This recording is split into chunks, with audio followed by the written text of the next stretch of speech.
Lincolnshire police raided John Ben's home and found almost 70,000 documents relating to white supremacy.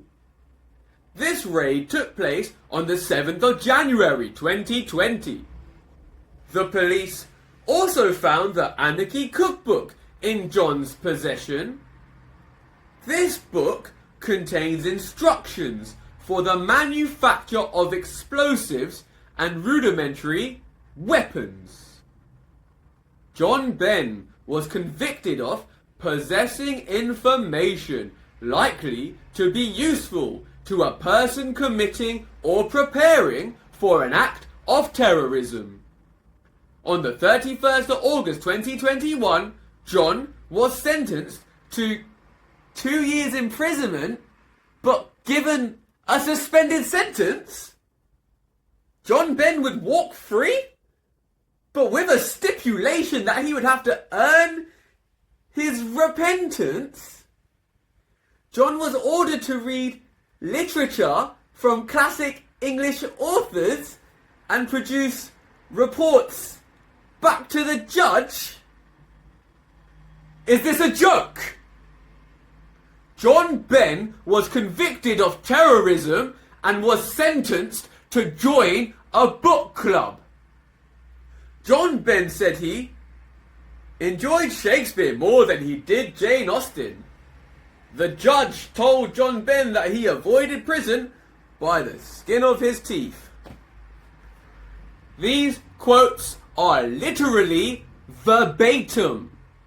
An Englishman with white skin was convicted of terrorism and given an ultimatum. Read books by English authors or go to prison. For a convicted terrorist, that's an unbelievable position. So unbelievable, later his sentence was reviewed. And on the 19th of January 2022, the Court of Appeal concluded John's original sentence was unlawful.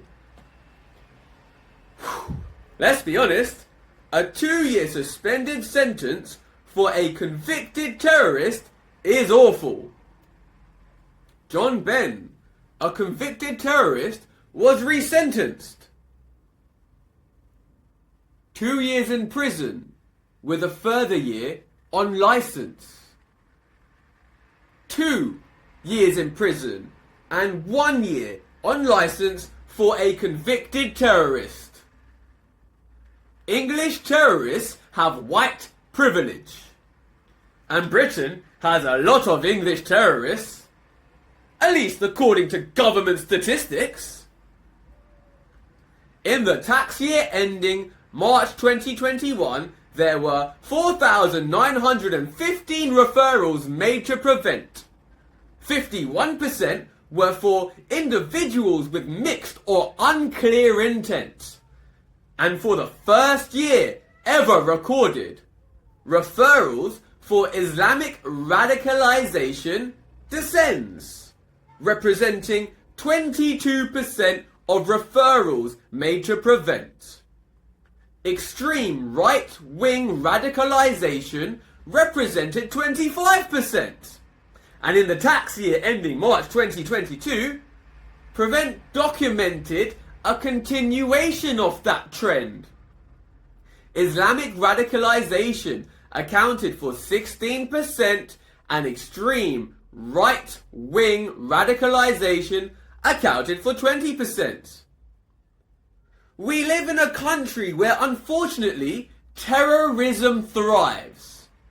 But convicted terrorists should not get a lesser sentence due to their skin being white. Stanza 22 drops 28th of May, 11:11 a.m.